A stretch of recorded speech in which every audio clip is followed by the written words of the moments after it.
Buenas, buenas, buenas. Buenas a todos. Acá en otro episodio de Deploycast con Omar. ¿Cómo estás, Omar? ¿Qué tal, Sebastián? Un gusto, o como debo decirte, mi querido Jack Bauer, entusiasmado de empezar otro capítulo de Deploycast. ¿De qué nos toca hablar hoy? Un tema muy pedido por todos, que son los caminos de la programación. Ok, las Eh, áreas posibles. las áreas posibles de la programación, exactamente. Eh, Vamos a ir, la idea de este episodio es ir por áreas, ¿sí? Vamos a ir hablando de áreas y después desglosamos un poquito cada área para decir más o menos a qué se dedica, ¿no? En Sí, base a nuestra experiencia. exactamente, muy bien. Bueno, comencemos. Desarrollo web. Desarrollo web es todo lo que sea páginas web, ¿sí? Todo lo que sea hacer páginas web. Y tenemos frontend, que es HTML, CSS, JavaScript. Y después tenemos framework librerías arriba, que pueden ser React, Vue, Angular, Svelte. Eso, Solid.js. exactamente. Es como, digamos, la parte visual o linda, ¿no? De las páginas web. Eso. Exactamente. Cuando hablamos de desarrollo frontend, hablamos de toda, bueno, la parte que se puede acceder de una página web, ¿no? Cuando que se puede acceder me refiero a toda la interfaz gráfica con la que interactuamos. Claro, Ser un a eso hay que. programador frontend, Sí, claro, ¿qué es lo que desarrolla un programador frontend? Páginas web. Se puede haber exactamente. páginas web estáticas, puede haber páginas web más dinámicas, ¿no? Vos mencionabas, por ejemplo, que los lenguajes principales son HTML, CSS y JavaScript, y que es perfectamente válido para hacer una página web estática, una página de un negocio. Bienvenido a eso se le conoce como las landing page, ¿no? Y después se puede construir también web apps, propiamente dicho, ¿no? Que son aplicaciones con las que interactuamos, que tienen, bueno, muchísima más interactividad, ¿no? Por ejemplo, Twitter, Facebook, YouTube, por nombrar Sí, redes que sociales. se le da con estas librerías, ¿no? Un plus arriba extra, que se le puede dar con o sin estas librerías o framework, porque también puede ser sin, directamente con Exactamente. JavaScript hacer todo, que es un dolor. La ventaja que trae la framework librería es que te simplifica mucho el proceso de muchas cosas, te trae muchas herramientas para solucionar una problemática. Exactamente, correcto. Y bueno, después vos mencionabas el backend, ¿no? El backend vendría a ser todo lo que es la lógica del servidor. Cuando nosotros tenemos una interfaz gráfica, interactuamos con el frontend y muchas veces lo que sucede cuando apretamos un botón es que hace una petición a un servidor. En este servidor está corriendo código, también escrito por nosotros, para hacer determinada funcionalidad. Estas funcionalidades son las que constituyen el backend, el código que corre en el servidor, en el cual podemos encontrar todo tipo de lenguaje de programación. Voy a mencionar algunos. Por ejemplo, Python, que tiene frameworks como Flask y Django. JavaScript, que también está disponible en el frontend, también se puede usar para backend en conjunto con Node.js. Digamos, Node.js es el entorno de ejecución, en realidad no es un framework, pero digamos, todo el código de JavaScript se puede correr en el backend usando Node. Un framework para Node, para correr código backend, sería Express, por ejemplo. Ruby, que se puede utilizar con Ruby on Rails. PHP, que tiene Symfony, Laravel, por mencionar un par. Java, que tiene Spring Boot. C Sharp, que se programa con la plataforma de .NET. Bueno, y después tenés Go, Rust y probablemente muchísimos más que no estemos mencionando. ¿Qué es lo que hacen todos estos lenguajes? La idea es escuchar las peticiones que se hacen al backend. En general, cuando se hace una aplicación exclusivamente de backend, que va a estar escuchando, digamos, diferentes aplicaciones de frontend, se suele crear una API, ¿no? En el que se comunican en general con el protocolo REST.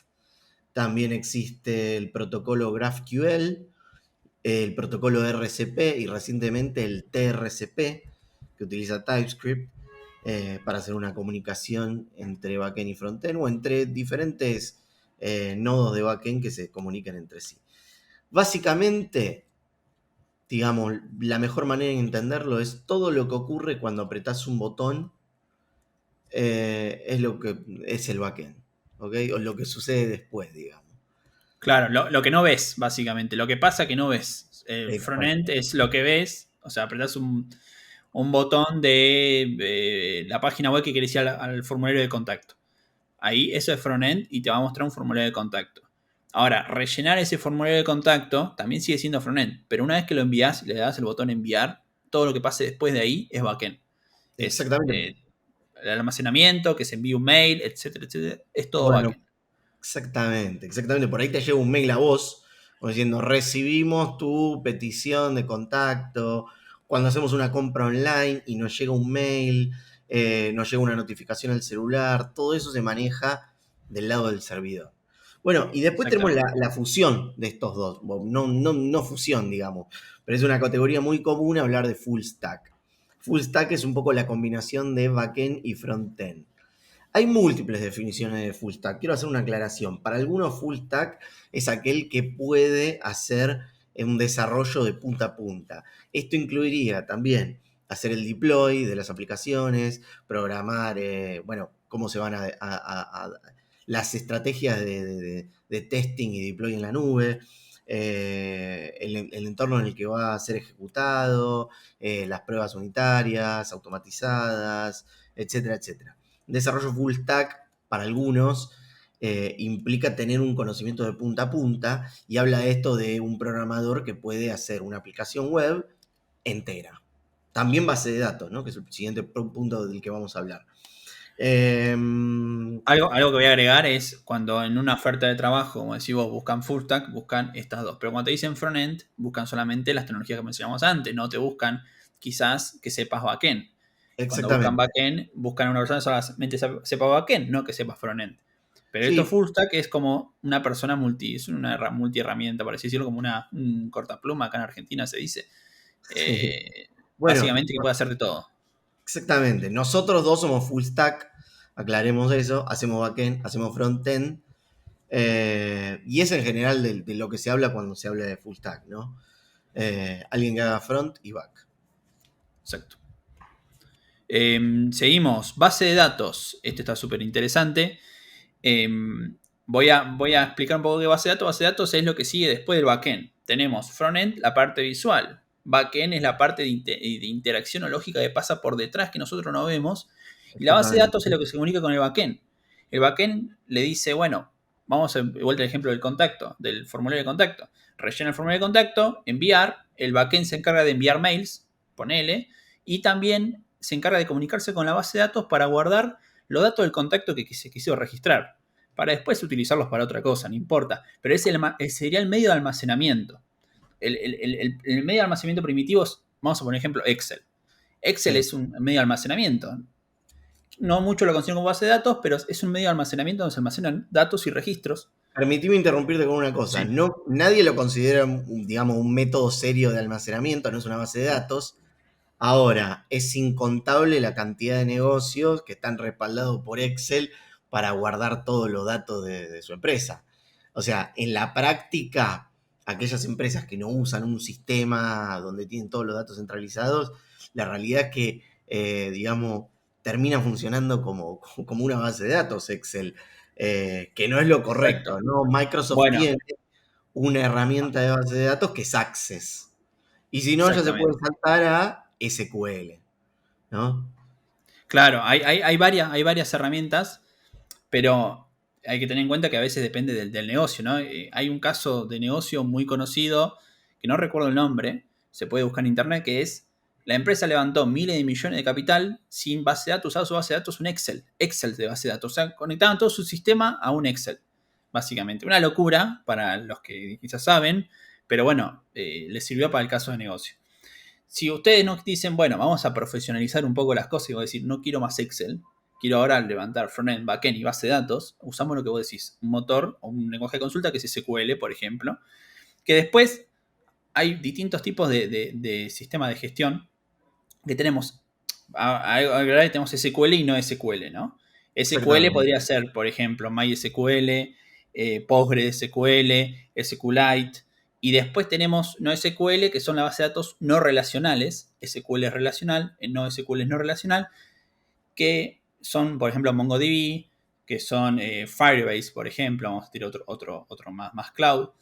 Eh, la diferencia entre una relacional y no relacional es que los objetos que guardes en la relacional tienen relación y la no relacional no tienen relación. Es decir, Exactamente. Se sí, guarda una referencia del mismo. Por ejemplo, exactamente. nosotros tenemos una factura, que es el mejor exponente de ejemplo para una base de datos relacional. Nosotros guardamos el número de factura, el monto total de la factura, y eso lo guardamos con un identificador específico que se llama ID, ¿no? Bueno, los ítems de dicha factura van a estar en una tabla factura detalle, que no es la misma que la factura. Entonces ahí se ven explícitos todos los ítems que tiene adentro de la factura, y para estar relacionados con, digamos, la cabecera de la factura, que agrupa a todos esos ítems, van a hacer una referencia a través de un campo que podría llamarse factura ID. Entonces, todo el detalle de la factura se encuentra en una tabla diferente que hace referencia a la otra tabla. Y lo que tienen las bases de datos relacionales es que tienen integridad referencial. No se puede crear un ítem en esa tabla que haga referencia a una tabla y que en esta tabla el dato que se está diciendo, que se está haciendo referencia, no exista. Justamente es integridad referencial, el nombre un poco lo explica, ¿no? No te voy a dejar meter nada acá cuya referencia no exista.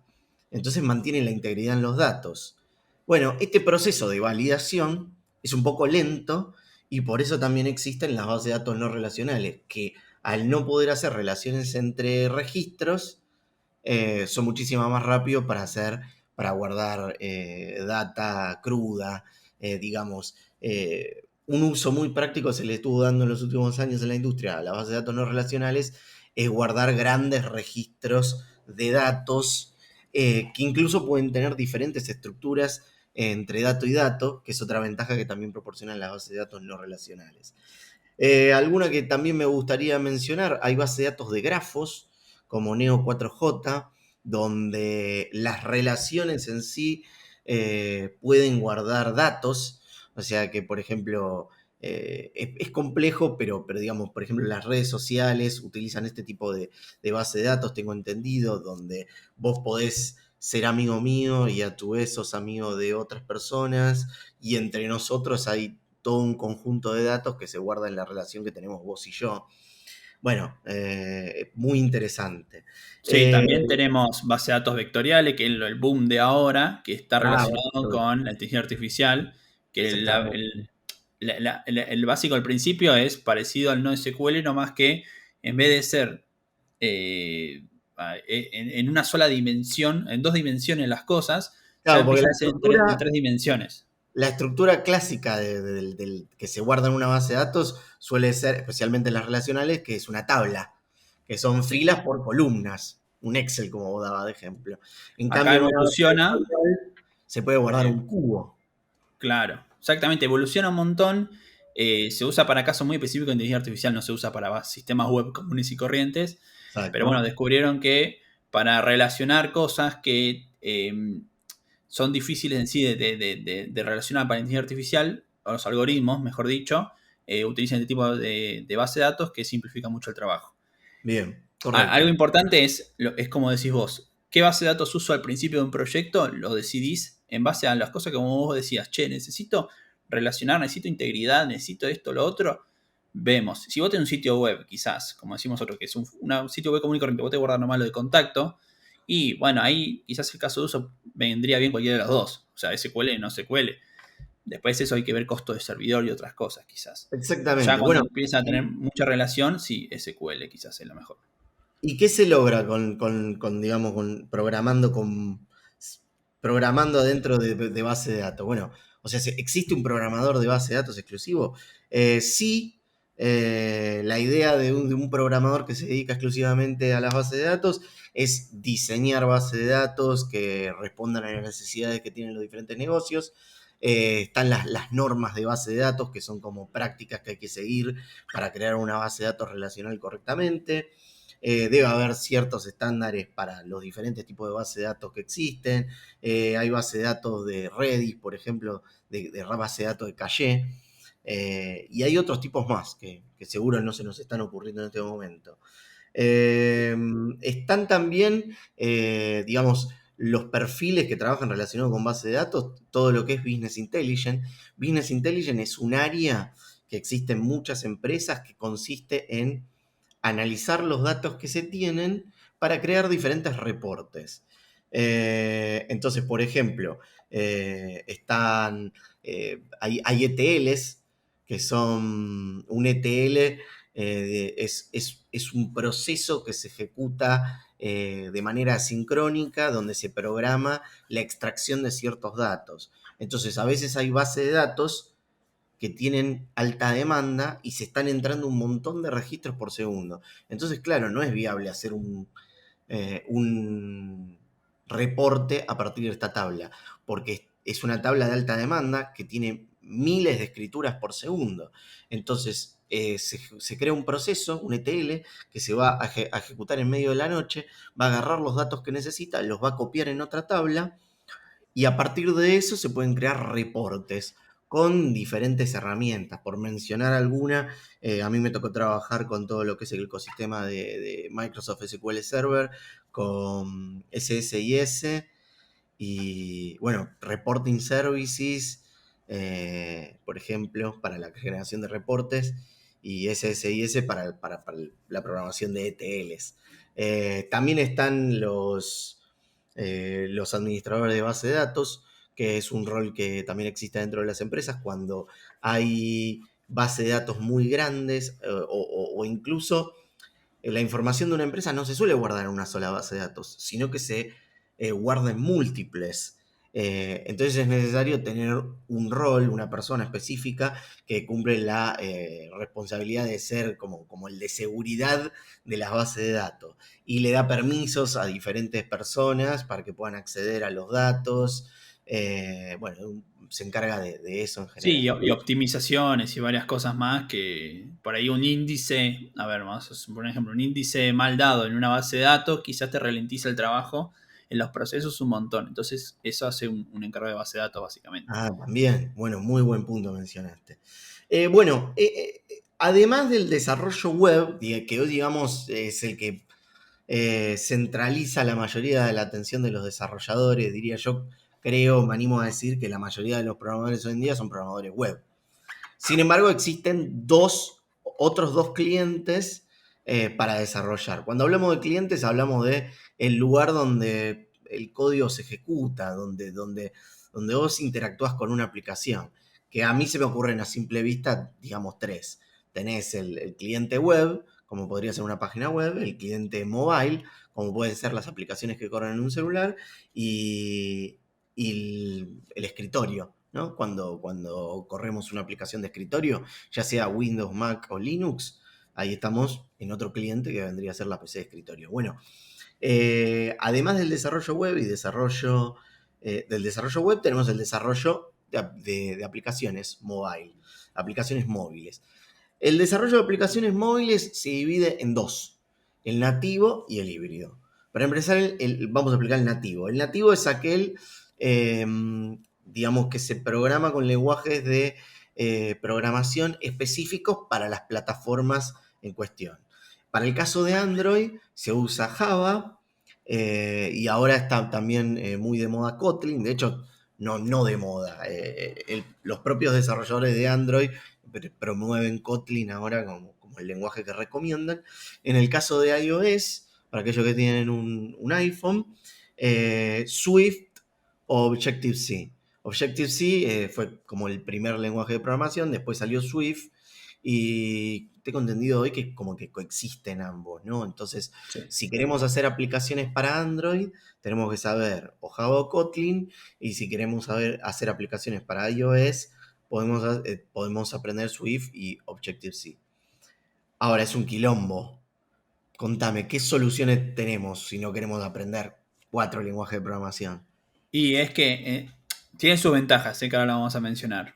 Pero si nosotros venimos quizás del mundo web, venimos, por ejemplo, de una librería React, con JavaScript, existen la posibilidad de hacer aplicaciones en JavaScript y React para celular, ¿sí? Exactamente. Nativas, entre comillas, por así decirlo, que se le llama lo híbrido, ¿sí? Que ¿Y es por qué es híbrido? Porque vos haces una sola aplicación que después puede andar en iOS y en Android. con un solo lenguaje. Bueno, Exactamente. a ver, combinamos HTML, CSS y JavaScript, porque básicamente es como una aplicación front-end, pero para celulares, tanto para Android, iOS y para web muchas veces también se hace, o sea, para las tres plataformas se puede llegar a hacer, con un solo código. Entonces, ¿qué vienen las empresas? Las empresas dicen, me ahorro mucho dinero porque puedo contratar un programador que sepa JavaScript y hago para las tres cosas, y en cambio si voy a nativo, tengo que contratar un programador Android, un programador Swift o Objective-C, lo que sea, y se duplica, pero tiene sus desventajas. Lógicamente, el celular no espera código JavaScript dentro, entonces tiene que pasar por un proceso de transpilación y codificación, etcétera, etcétera, que lo que termina siendo quizás es la aplicación más pesada o más lenta. Si a veces requerimos algo que ande muy fluido, muy bien en cada celular, y por ahí conviene hacerlo nativo en lugar de híbrido. Doble de costo, sí, pero anda 2 veces mejor. Exactamente. Aparte, las aplicaciones nativas lo que permiten es acceder a características del celular que quizás no se podría acceder desde una aplicación híbrida. Eh, Casos no se me ocurren ahora, la verdad. Pero habría que ver, no sé, el celular, el Quizás un iOS. proceso muy específico del procesador que necesites del celular, que no tiene acceso a la librería híbrida de JavaScript, que sí tiene acceso la Android, por ejemplo, la Bueno, librería nativa claro. de Kotlin o Android. Algo que se me ocurre, por ejemplo, es, tenían como un sensor de profundidad los nuevos celulares de iPhone, si no me equivoco, algo así. Bueno, ponele que vos querés hacer una aplicación de mapeo 3D utilizando este sensor que viene adentro de los celulares. Bueno, para acceder a esta característica específica tendrías que hacer una programación nativa, ya que no podrías acceder a eso. O cualquier otra interacción que sea con las partes físicas que tiene el celular. Por ejemplo, el lector de huellas táctiles o, no sé, un ecualizador de sonido. Cosas que interactúen con las partes físicas, digamos, del celular, vas a necesitar crear una aplicación nativa. Ojo, que igual cuando hablo de parte física, se puede acceder al speaker, se puede acceder a la cámara, se puede acceder a diferentes gestos. Hoy en día las aplicaciones híbridas eh, tienen mucho alcance de lo que pueden lograr. Entonces, suele ser una solución muy práctica para las empresas. Voy a mencionar algunos lenguajes que, por ejemplo, está Flutter, que se programa con Dart. Dart es un lenguaje que creó Google, y Flutter es un framework creado a medida para crear aplicaciones híbridas. Está React Native, que vos bien lo mencionabas, digamos, está construido a partir de React. Hoy React es uno de los frameworks más populares en el desarrollo web, entonces si ya tenés experiencia en React, pasarte React Native va a ser como más fácil. Para C Sharp, para la plataforma de .NET, tenés Xamarin. Y bueno, hay bastantes más. Por ejemplo, yo una vez programé con Ionic, que estaba hecho a partir de Angular, y me acuerdo de había hecho un prode para mis amigos, para un mundial. Sí, te facilita lo que decíamos. Vos sos programador web. Digo, voy a hacer una aplicación de celular. No necesito aprender de Kotlin ni Swift. Puedo usarlo con JavaScript, por ejemplo, o .NET o lo que quiera. Exactamente. Bueno, después, digamos, nos alejamos de los celulares. ¿Qué tenemos? Está lo que es desarrollo de software de aplicaciones de escritorio. Donde, por ejemplo, tenemos, bueno, hay infinidad de lenguajes con los que se pueden programar aplicaciones de escritorio. Se puede hacer con C++, C Sharp, JavaScript, Python. Algo muy interesante y una tendencia similar a lo que ocurrió con las aplicaciones híbridas para celular es que también se puede hacer aplicaciones de escritorio con JavaScript. Hay un framework muy popular que se llama Electron, con el que se pueden crear aplicaciones en JavaScript que corran de manera nativa para cualquiera de los sistemas operativos, ya sea Linux, Mac OS o Windows. Entonces también de alguna manera se programa una página web que corre adentro de una PC de escritorio. Algo que también tomó mucha popularidad últimamente y que está bastante bueno. Del lado de C Sharp, que es el que más experiencia tengo yo, está WinForm, que ya tiene muchos años. Después salió WPF.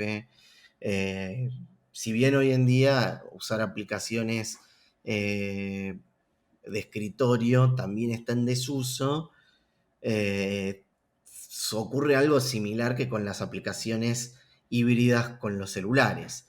Una aplicación nativa, de alguna manera, por así decirlo, tiene más características o puede acceder a capacidades de hardware que no podría acceder una aplicación web. Si bien eso está cambiando hoy en día y que los navegadores cada vez tienen más acceso a las características nativas de la computadora, ya sea el uso de su placa de video o cosas así.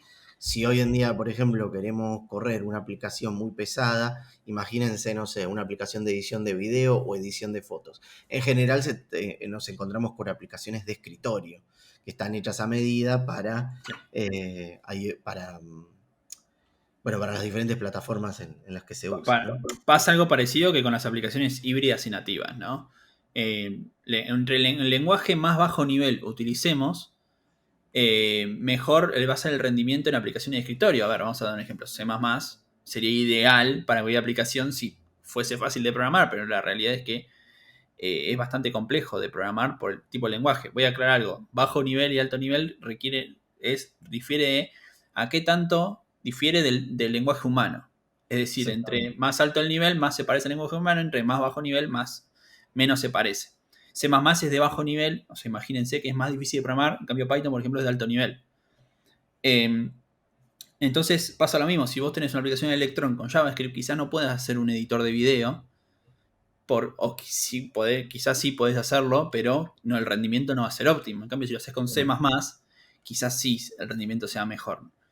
La realidad es que no tengo mucha experiencia programando Electron ni nada de eso, entonces no sabría, pero viene por ahí igual que lo nativo e híbrido. Pasa exactamente lo mismo. La optimización es mejor cuando es nativa.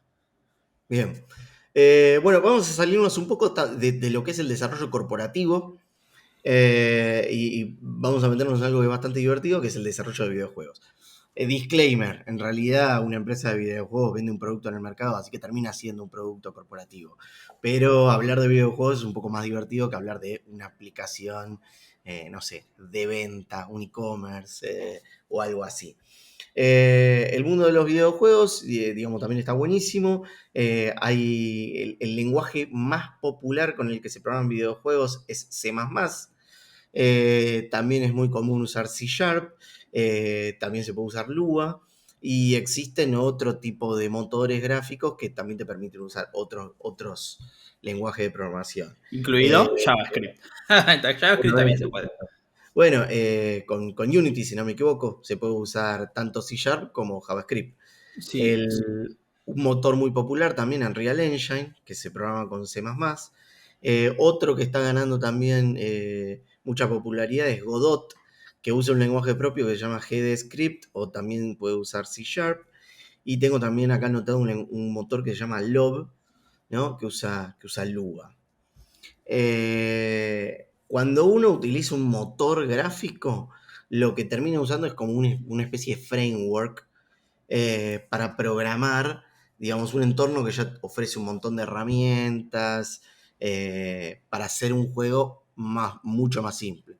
En general, cuando uno utiliza un motor de terceros, tiene que acceder a una licencia para poder utilizarlo. Cada motor tiene diferentes reglas, diferentes normas, pero facilitan muchísimo más el desarrollo de videojuegos. Sin embargo, si no se quiere hacer un desarrollo de cero, si no se quiere hacer un desarrollo con un motor gráfico, perdón, se puede crear un motor gráfico de cero para después crear tu videojuego arriba de este motor. Es lo que O sea, hacen muchas empresas eso, ¿viste? Para facilitar el trabajo hacen primero el motor y después con el motor hacen el videojuego.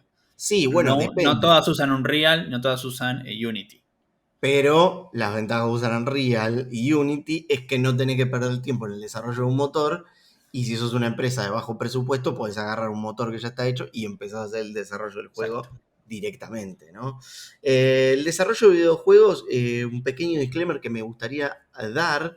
Yo no me dedico a esta área, pero por lo que tengo entendido y conocí personas que sí se dedican a esto, requiere a veces mucho conocimiento de matemática y física. ¿Por qué? Porque cuando a veces queremos crear mundos tridimensionales donde hay justamente acciones físicas ocurriendo en tiempo real, cae un lápiz y rebota y tiene que pasar tal o cual cosa en el videojuego, a veces esto implica que que tengamos que tener suficiente conocimiento de, no sé, cómo funciona gravedad, resortes, vectores tridimensionales, etcétera, etcétera. Algo que me gusta mencionar, ¿por qué? Porque en general cuando hablamos de que para el desarrollo corporativo no es necesario tener mucho conocimiento de matemática en general, para este caso sí, y no es menor, hay que tenerlo en cuenta. O particularmente si nos vamos a dedicar al desarrollo de motores gráficos, ¿no? Sí, también tengo entendido que se combinan mucho los lenguajes. Escuché muchas veces que Lua no es tan común hacer un videojuego entero, sino que se usa para partes específicas. Como por ejemplo, Exactamente. dicen que es tan rápido, Lua es un lenguaje de scripting, dicen que es tan rápido que se usa para inventarios de videojuegos, MMORPG, donde tengas que poner el inventario y dice que es muy bueno para esas cosas. O sea, quizás empieces a combinar C Sharp, C++ con Lua, por ejemplo.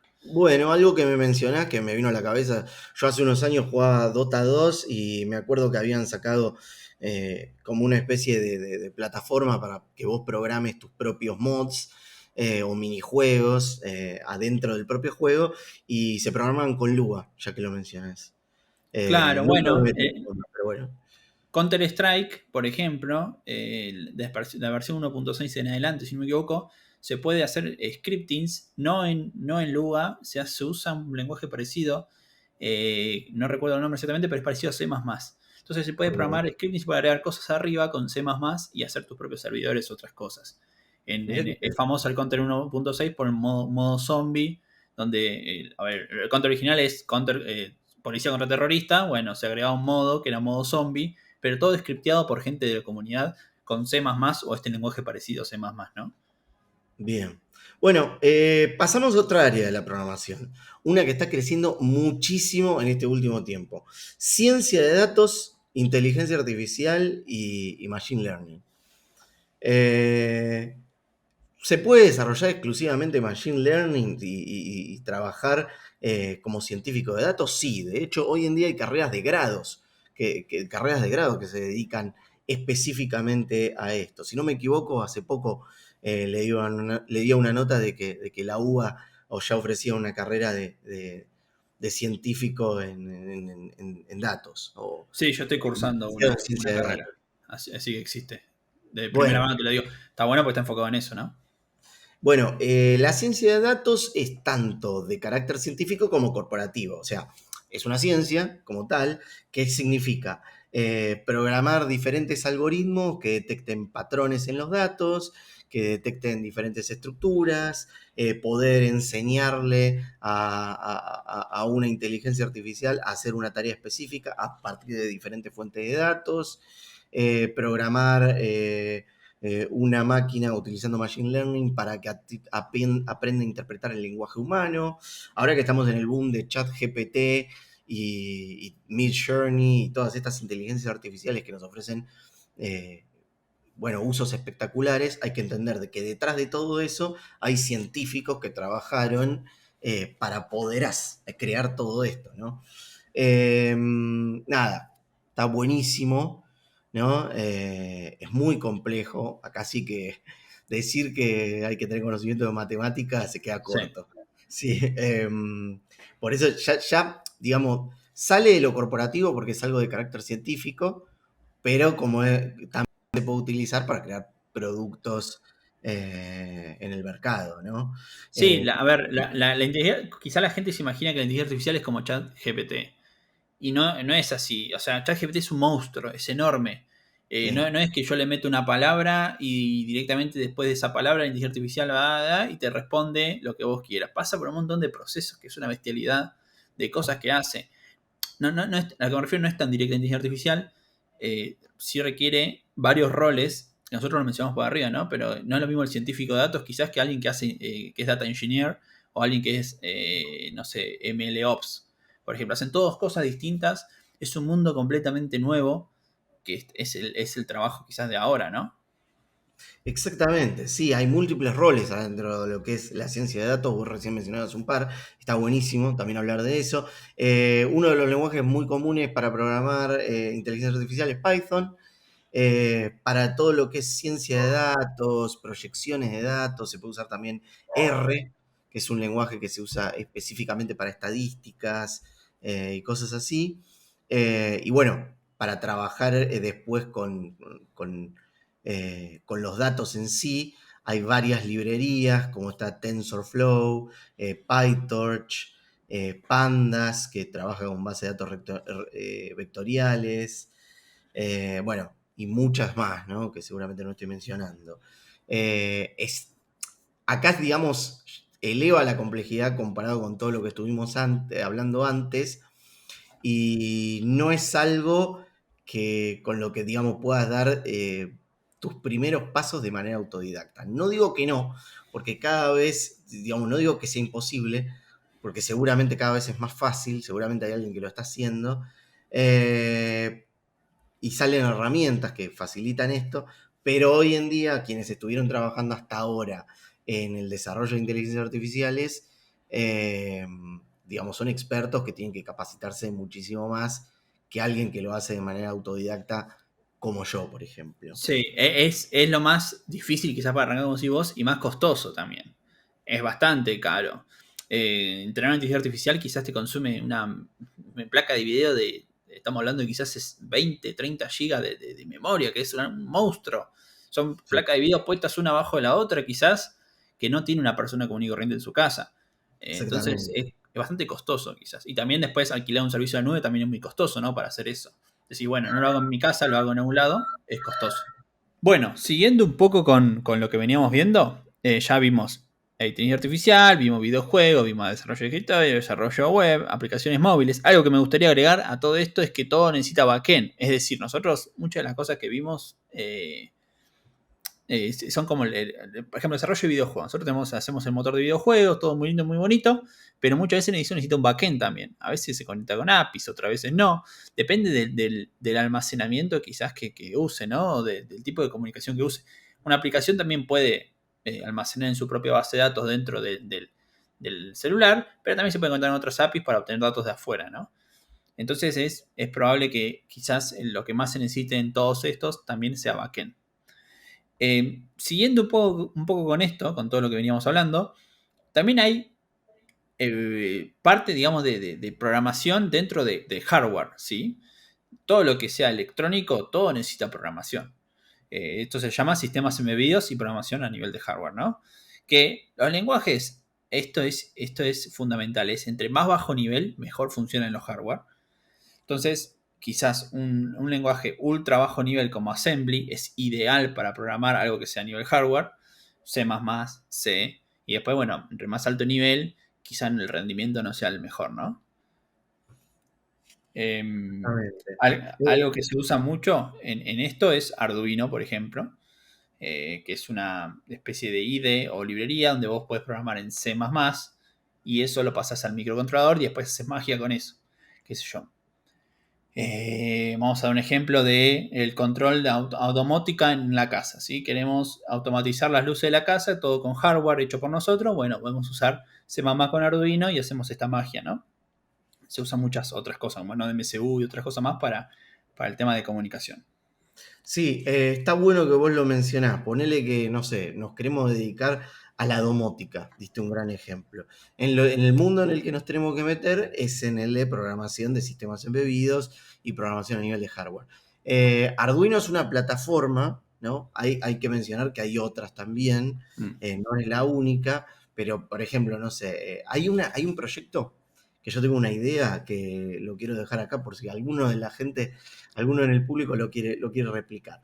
En mi casa suelen gritar mucho y tengo un sueño donde creo una aplicación, ¿no? Sobre una plataforma de Arduino con una pieza de hardware que lo que haga es detectar los decibeles y una bocina que emita como una especie, un ruido de chicharra, algo así.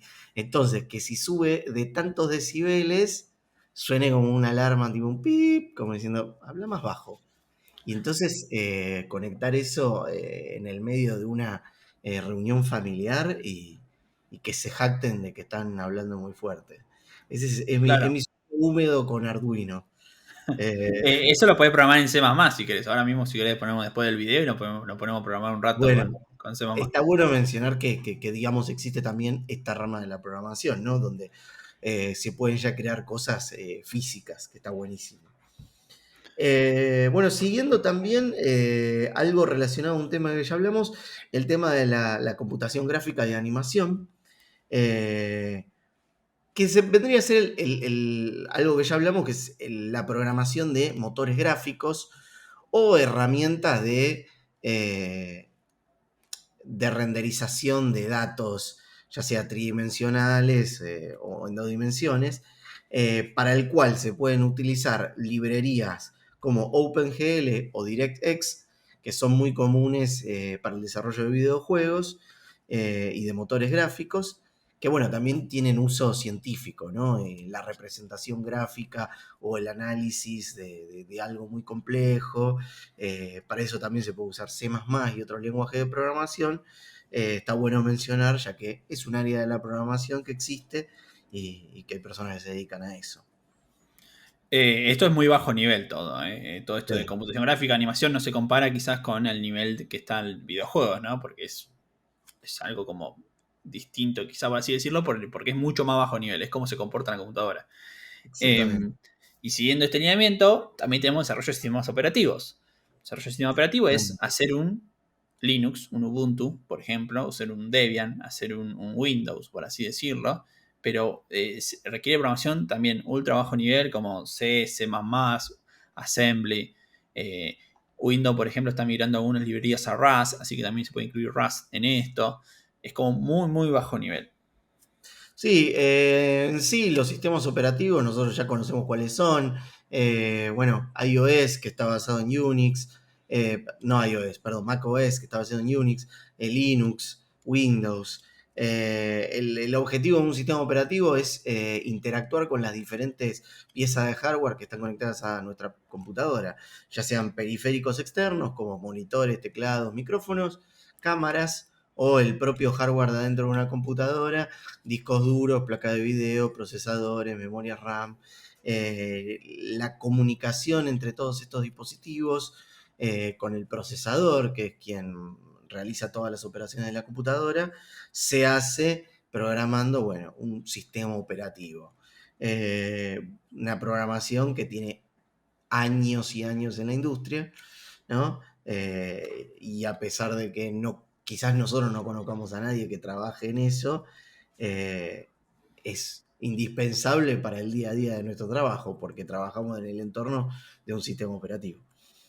Siguiendo con esa línea, también me gustaría mencionar algunas otras áreas de programación no tan conocidas, ¿no? Que son como por ejemplo la computación científica o de investigación. Hablamos un poco de la ciencia de datos, inteligencia artificial y machine learning, y por ahí un poco en lo que me quiero enfocar ahora es, por ejemplo, en lenguajes como MATLAB, Fortran, Python, con librerías como NumPy o SciPy, que se usan específicamente para operaciones matemáticas, se utilizan en el contexto de un laboratorio, simulaciones. ¿Vieron cuando, no sé, se trabajan cuando hablan de supercomputadoras que te muestran estas habitaciones llenas de torres de computadora?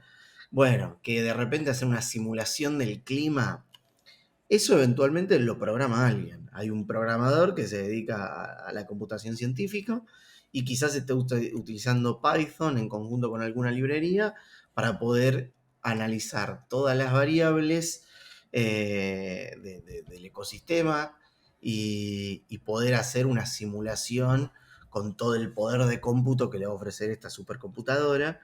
Es también un área que exista dentro de la programación. Sí, es como que también se mezcla igual un poco con, como digo, con Data Science, pero también, o sea, se usan unos a los otros, por así decirlo, porque quizá requiere cálculos muy matemáticos, muy potentes. Sigo, otro tema muy interesante, seguridad informática y hacking ético. Todo lo que tenga que ver con seguridad informática requiere que sepas mucho de todo. O sea, si vos querés ser un hacker, entre comillas, o así decirlo, tenés que saber mucho de todo. Y bueno, programación no es una de esas cosas. Usa mucho el lenguaje Python, C, C++, Assembly, entre otros, porque también saber vulnerabilidades de un sistema web requiere que vos sepas programar web.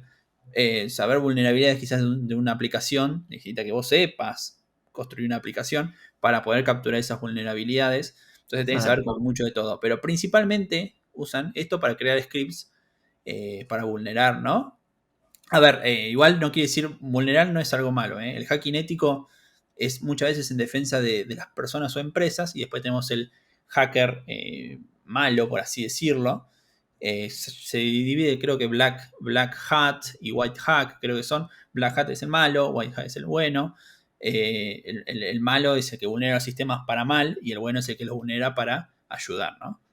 Exactamente. Bueno, sí, básicamente consiste en hacer scripting y excede, digamos, a la programación en sí porque hay que conocer diferentes conceptos de vulnerabilidad, como vos mencionabas. Hay uno el único que me acuerdo ahora en cuestión, que es SQL Injection, Sí. que es cuando vos tenés, no sé, un sistema que hace una consulta a una base de datos y podés romper la consulta poniéndole, no sé, comillas y te tirás un comando para borrar toda la base de datos. Sí, vos tenés un buscador que ese buscador hace un select a la base de datos con ese SQL injection, partís esa query y como decís vos, le metes un delete y borrás toda la base de datos. Esa es la vulnerabilidad más típica, o lo era la más típica porque hoy en día los sistemas se la pueden bancar, muchos ORMs o bases de datos mismas se la bancan, eso. Pero bueno, fue un caos hace unos años. Exactamente. Bueno, eh, y finalmente tenemos también algo que me gusta mencionar, que por ahí forma parte de lo que es el ecosistema de los DevOps, ¿no? Que, por ejemplo, podría estar adentro de algo que ya hablamos, que es el desarrollo full stack, ¿no? Pero bueno, está bueno también mencionarlo, porque adentro de todas las áreas de programación que existe, hoy ser DevOps es un rol específico, ¿no? ¿Qué cosas hace un DevOps? Se dedica a Continuous Integration, Continuous Deployment, el desarrollo de infraestructura como servicio, infraestructura como código, perdón, bueno, utilizar las diferentes nubes, para el seteo de toda la configuración de nuestros sistemas. Interactúa mucho con AWS, con GCP o con Azure, que son las tres nubes principales. Maneja el tema de contenedores con Docker y Kubernetes. Bueno, por mencionar algunas de las tareas, ¿no? que hace un DevOps. Rol no menor, que también está bueno mencionarlo, ya que hablamos de todas las áreas de programación que existen. Y bueno, con esto podemos darle fin al capítulo de hoy. Seba, ¿qué te pareció? Excelente episodio, pedazo de episodio. Sí, se nos hizo un poco largo, pero bueno, agradecemos a todos aquellos que se quedaron para aprender un poco de todas las áreas de programación que existen. Buenísimo. Los esperamos en el próximo capítulo y no se olviden de suscribirse a nuestras redes sociales.